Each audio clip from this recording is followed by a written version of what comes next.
All right, I think that might be perfect. Excellent. How's everybody doing this evening? Yes? Oh, wonderful. Welcome, welcome. How's the food? Food's pretty good, right?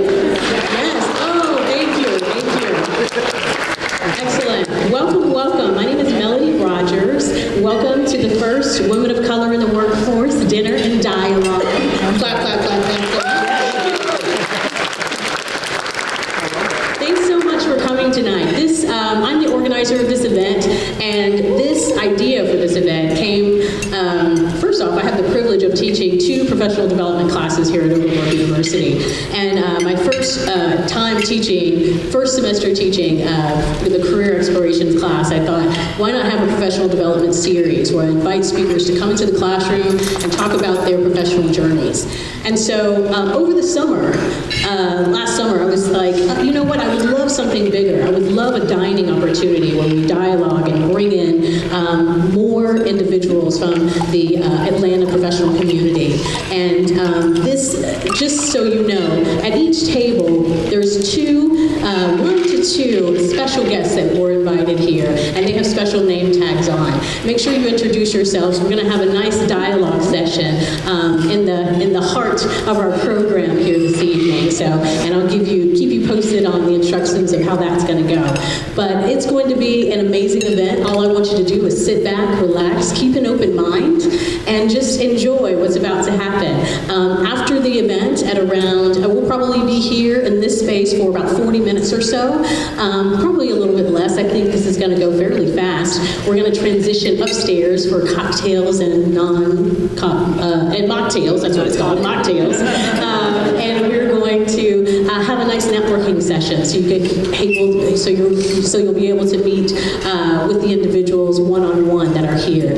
On your tables are programs of this, booklets of this event, and in those programs are the bios of all of the professional individuals that have been invited here tonight.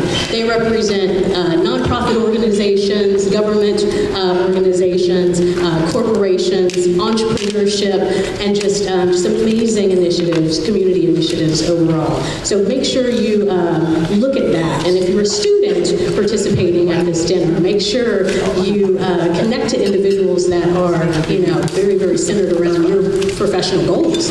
This is a networking event, so definitely take advantage and ask for business cards and email addresses and LinkedIn addresses and all that good stuff. So without further ado, I'm going to go ahead and let this wonderful event begin. And so let's go ahead and bring to the stage our readers for the night. They're going to introduce themselves. So let's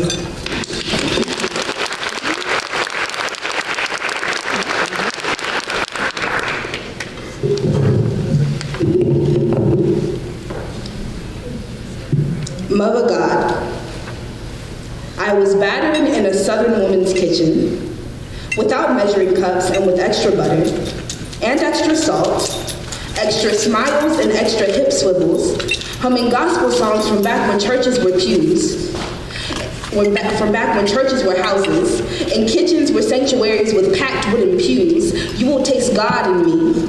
I be all things glorious. I be Sunday dinner, sanctified and a little bit shady. I have reason to believe that God is a black woman with swollen hands from carrying the world in her skillet. Her silver hair smells of sweet potato and leave-in conditioners. Her grandkids call her Big Mama, synonymous to Jehovah, also known as the only beginning we remember. I asked the Creator how I was created. She say slow and unapologetic. She say bold and bright yellow. She say she made me in the mirror, put on her Sunday best and crafted my veins from the colors. Say she thought of me on Easter, plastered me across the sky as a promise, fried my skin in Crisco, cause we don't do that weak cooking spray stuff. She say she put extra sugar in my smile. I tell her I give lovers cavities. She tell me my lovers take advantage. I am to be consumed in moderation. I am the main course. I am the special occasion. She say, don't nobody deserve my recipe. I tell her how many times I have been duplicated. She say copycat chefs are not God, and duplications are not real. I bow my head. She told me to look myself in the eyes. I raise my hands. She told me my body don't get me no closer. I asked her if she ever regret putting me on a plate. She say she placed me on her finest china in her most beautiful dining room. Nobody ate that night, only stared. She told them that my bones were not meant to be snapped, that my skin did not belong between canines. She said, now ain't she a sight to see? Ain't she a centerpiece? I bowed my head. She told me my crown is falling. I raised my hands. She told me to praise myself sometimes. Thank you.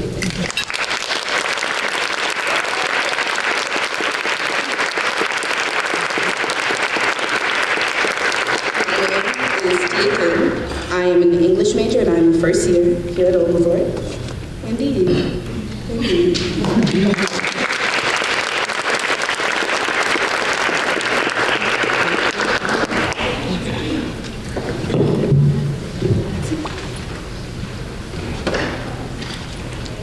To live in the borderlands means you.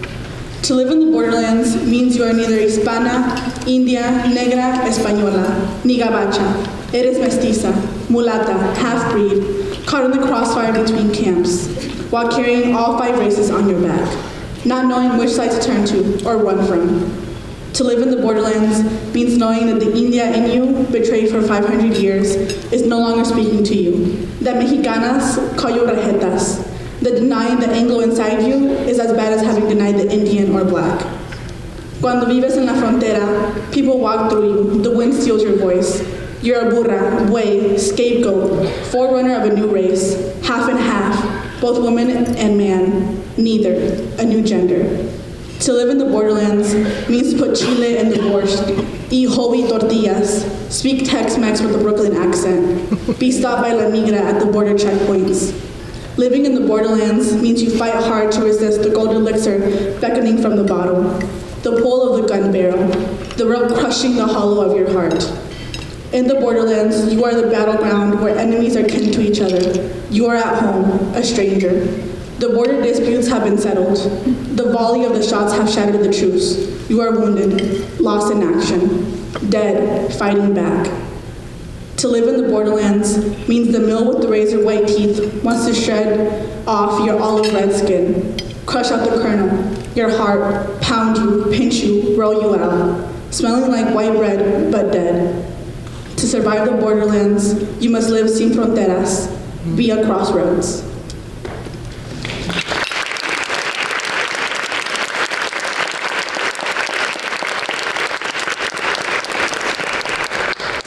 My name is Clara Grimaldo. I am a sophomore here studying sociology, and that piece was by Gloria Anzaldua. She's a queer Chicana poet and feminist theorist. Thank you.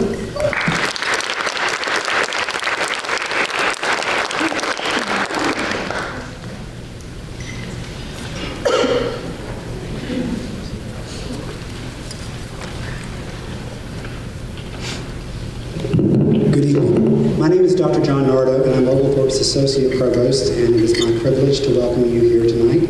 We're very excited about this inaugural event, and you have more important people to hear from than me, so it's my job to introduce our moderator for this part of the meeting, Shanice Chesney. She's a graduate of Oglethorpe from the 2017 class and had a double major and a minor at Oglethorpe of International Studies, Spanish, and Urban Ecology. So just a little bit of an overview. So if you would, please help me welcome Shanice to the stage.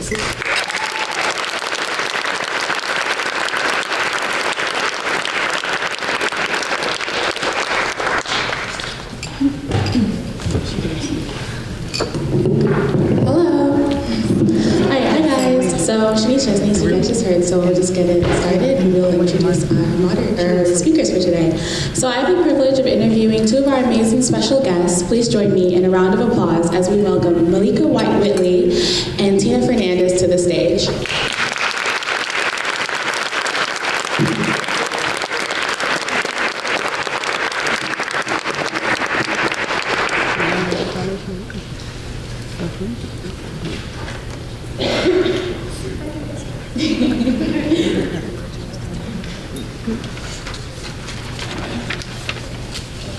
And so all of these questions were created by the Oglethorpe University women of Epsilon Iota Psi Sorority. Okay, perfect. So if we can just start, if you could please introduce yourselves and tell us a little bit about the work you do. Sure. Hi. Thank you so much for having me this evening. My name is Malika Whitley. I am a graduate of Oglethorpe of the class of 2011, and I run an arts organization for homeless teens. My name is Tina Fernandez, and I'm the founder and executive director of an organization called Achieve Atlanta. And our mission at Achieve Atlanta is to ensure that every graduate from Atlanta Public Schools goes on to earn a post-secondary degree or credential and obtain the full benefits that a higher education provides. And I'm excited to share that we have several Achieve Atlanta scholars who are students here at Oglethorpe University, and Oglethorpe is one of our founding partners, and so I'm really, really happy to be here tonight. Awesome. So what was a huge hurdle you had to get through to get to the position you are in today? Well, since we're talking about women of color in the workplace, I think I'll go from that perspective. Absolutely. I think that, well, I have a Muslim name. My name is Malika, and that has been quite the hurdle for me to clear. I started ChopArt not only out of my own experience with homelessness and as a way to extend grace and healing to other teens who had experienced what I had experienced, but also because I couldn't find a job. I had done all the things that they said that you needed to do. I excelled at all the internships. I graduated from a 4-year college. I studied abroad and all those things, but when it was time for me to cash in, I was not successful. And that, those hurdles of calling and emailing and meeting with people and running into brick walls really affected my efficacy and made me start to doubt all of the things that I had put in, you know, and whether or not I had done enough to reap the benefits of all of my hard work. And so where I am now is in a much better place, but even still every day, you know, going into offices and going into meetings, and people are surprised to find this young black girl who speaks in Ebonics running the show, right? And I find it very important not to code switch, because I want the teens who are in our programs, I want my nephew and niece to be able to come behind me and present themselves as their full selves in a room, and their qualifications not be doubted because they speak in Ebonics, you know, and being able to see the value in our language as African Americans and what we bring to the table. And so, yeah, that has been a huge hurdle for me, but my favorite thing is to be a black woman, and it's nothing that, you know, I would change about it, and so it's kind of par for the course. Thank you. That's very inspiring. So that's an interesting question, what the biggest hurdle is. And I think to answer that, I'll give you a little bit of my story and my career journey. So I loved hearing the Gloria Anzaldúa poem because I grew up on the Texas-Mexican border. And I remember studying Gloria Anzaldúa in my Chicana literature class as a senior at Harvard University, and feeling that for the first time in my college experience, I had read an author who I could relate to and who was from my hometown. So that just brought back some really wonderful memories for me. So I grew up in South Texas in the Rio Grande Valley. Last week, President Trump was there to talk about the quote-unquote border crisis, and that was the community that I grew up in. My mother's from Mexico, and my father is Chicano from Texas, and we grew up going back and forth from Mexico to the United States and lived really a bicultural existence. Most of the people that lived in my community were Mexican descent, so about 90%. And it's one of the lowest income communities in the United States. At times it's been the poorest congressional district in the country, but we didn't really know that we were poor. We had great community. The professionals in our community were the teachers. My dad was a school teacher, and we participated in school activities, and we listened to The Cure, and we did all the things that American teenagers do. And I was fortunate enough to be able to get accepted to Harvard University when I went off to college. And so I traveled 3,000 miles away from home. And it wasn't until I set foot on that campus that I understood that we had actually been denied a lot of the educational opportunities that my classmates in college had had. And so that was my first introduction to educational inequity, and I struggled to be able to perform at the level that my classmates were able to perform, and I was able to do that. And I graduated from college. I went on to do Teach for America, and I taught in the South Bronx for 2 years. And then I went to law school, and I went to Columbia University, another Ivy League at New York City, and got my law degree and started practicing law at a big law firm in Texas. And despite the fact that I had gotten these really great degrees from these prestigious institutions, I always walked around with what now I know is called imposter syndrome. And this is the idea that somehow you really don't belong in the rooms that you're in, and that you got there by some sort of mistake, and that somebody's going to find you out any second. And many of the things that I've done in my career have been situations where I have been the only person of color or the only woman in the room. There's a term that I love, the lonely only. And when that is your experience, you really do start to doubt whether or not you belong in those rooms. And you learn to put on a mask so that you can fit in. And that's why your story is so inspiring to me, because it took me a long time to be able to actually be very comfortable with who I am, with my background, to bring my whole self to my job. And now I lead an organization that I absolutely love, that's dedicated to educational equity for all. And I get to hire my team, and I get to set the culture, and it is a truly liberating thing to be able to bring your true self to the work that you love. And so I'm inspired because y'all are having conversations way earlier than I did when I was coming up. So speaking of inspiration, how important has mentorship been on your professional journey? Yeah. I would say mentorship has been crucial. So much of the work, especially as an entrepreneur, is trial and error. You may start off the day on a hard note and end with the biggest victory of your career, or it might just all just stay terrible. And so having people around you who can help guide you, who can say to you that they have been there before, that your experience is not abnormal, is really important.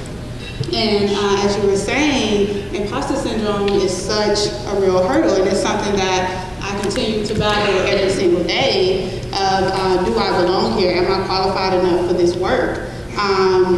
And having people around you who will affirm your worth to you when you forget is really powerful, because no one's an island. No one can do it by themselves. Me being at Oglethorpe, even me enrolling, came out of a peer mentorship. So I grew up homeless here in Atlanta, and I would come and crash at Oglethorpe during the passport weekends. And it was because a peer from Washington High School, where I graduated from, was attending Oglethorpe, and she took me under her wings and mentored me, and allowed me a place to stay every other weekend. And so that mentorship network, it goes past your professional needs and really seeing you as a person, So often, especially here in this country, we can get ourselves lost in what we do, you know, and we see that as our identity. But understanding that a lot of the times the universe puts people around you who will feed into you as a person, you know, and that development is just as important, if not more important, than your career, because so many times we bring so many traumas into our work, right? We have to sift those things out. We have to heal from those in order to provide the value and the honor to the people who deserve, you know, those things. And if you don't have the right network of people around you to not only push you professionally, but to aid you in your healing process, then there's a quote that I heard that if you don't heal from your scars, you'll bleed on people who didn't cut you, you know?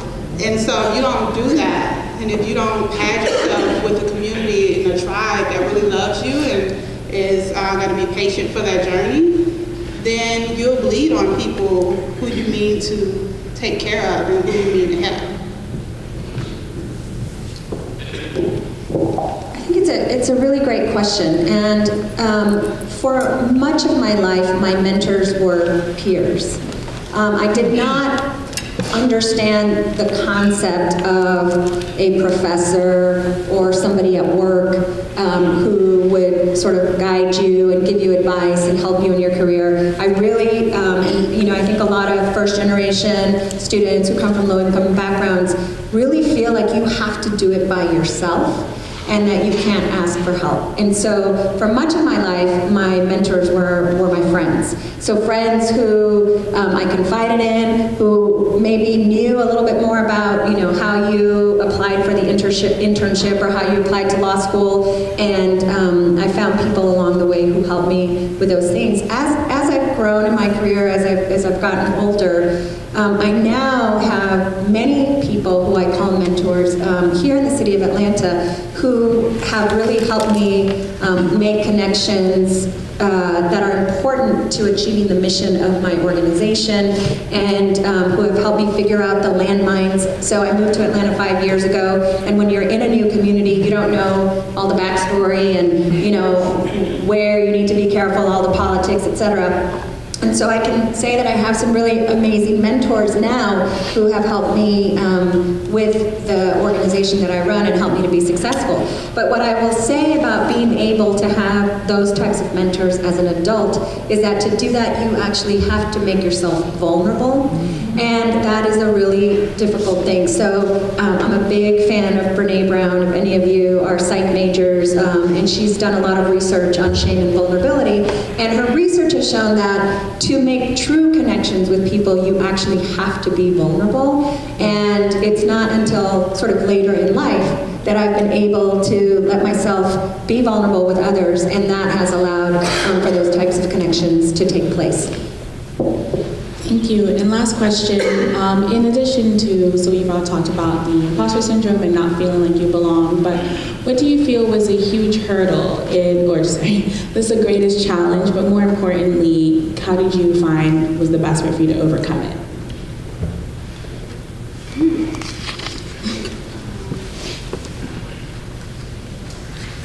I'm gonna go back to imposter syndrome.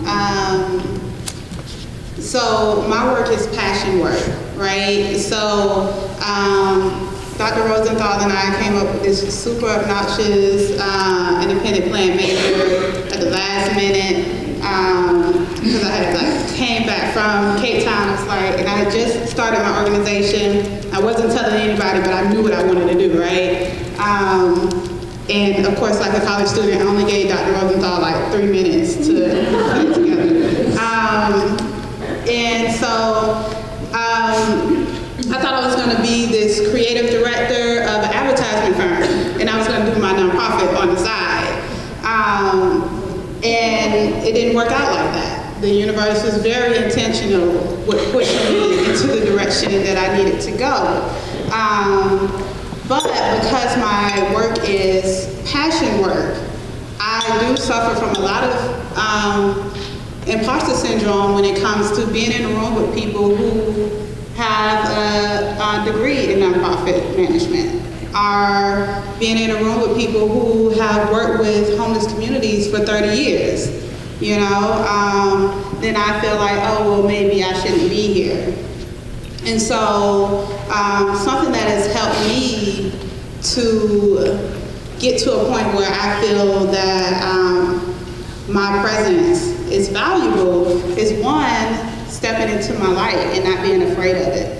I think a lot of times as Black girls and Black women, we get told that we take up too much space, that we're too loud, that we are too opinionated, that we come off too harshly, and to make yourself smaller to make people feel more comfortable. And then we don't realize how those things seep into every other part of how we move through the world. And then when it's time for us to step in our light, we've lost it. We don't know how to locate it, you know? And so I had to really take some time to locate my light and to recognize what that looked like, not to be ashamed of it. I still really struggle with that. My good friend Brianna, she runs this really great organization I'm going to plug, Connecting the Cause, and she and I talk about that often, you know, of how hard it is to, you know, stand in your light and say, I'm here and I deserve to be here, you know. So that's been one thing. Another is therapy. I had a lot of traumas coming up, which I know a lot of us in this room have. And because coming up in a low-income neighborhood where most of my peers experience homelessness, a lot of my peers experienced trafficking, a lot of my peers had, you know, conflict in the home and all that stuff. I thought it was just what we went through as Black kids, as kids of color. And I didn't want to give any room to heal from it because I thought, why are you being so weak? Just get past it. We get through this. We've gotten over bigger things, you know? But I had to understand that I have to heal from those things in order to serve these teens because they are depending on my mental wellness. They're depending on me being okay so that they can be okay. And so I have to get that ego off of me and thinking that I can just handle it, that I can just stuff it down, you know? And so enrolling in therapy and really being committed to that process has been really important for me. And then another is just going back to community and really allowing my community to take care of me, allowing myself to be vulnerable.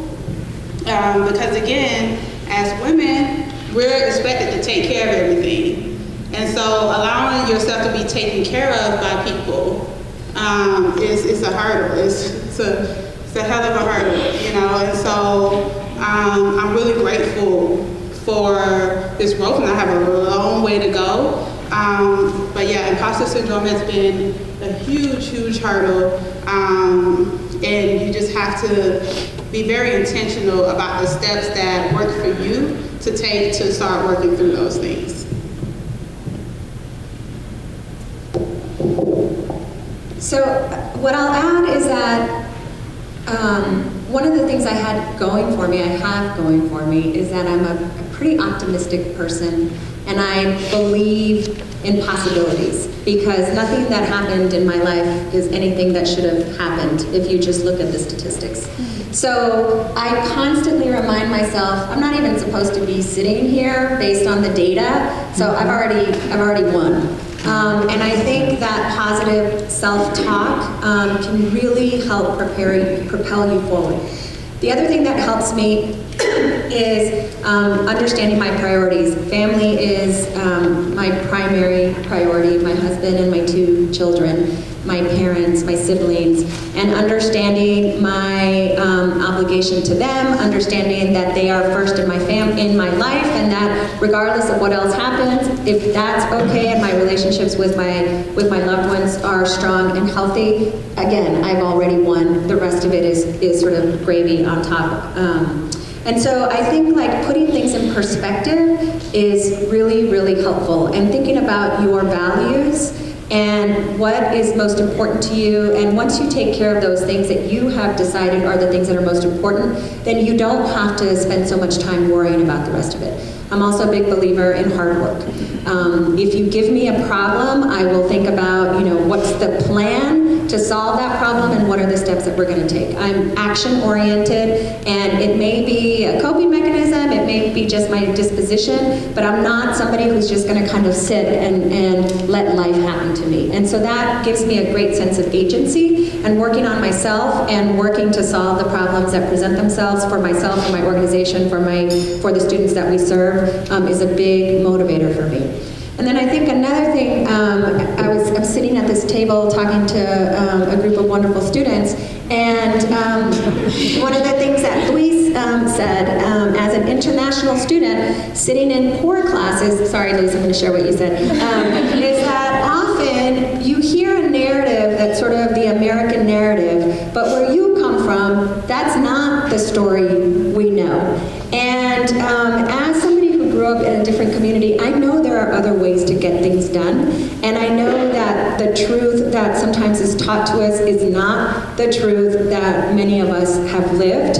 And so I'm not afraid of sort of saying, I'm not going to accept that, and I'm going to sort of live through the experiences that I've had and take a different route. And so I think that as you get comfortable with those things that are really about knowing yourself, never stop working on yourself, but really knowing who you are and what you're about, can then make the work a lot more doable.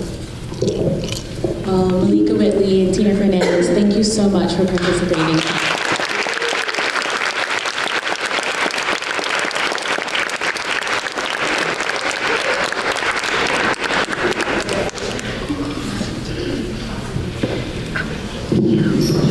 All right, now it's time for the dialogue portion.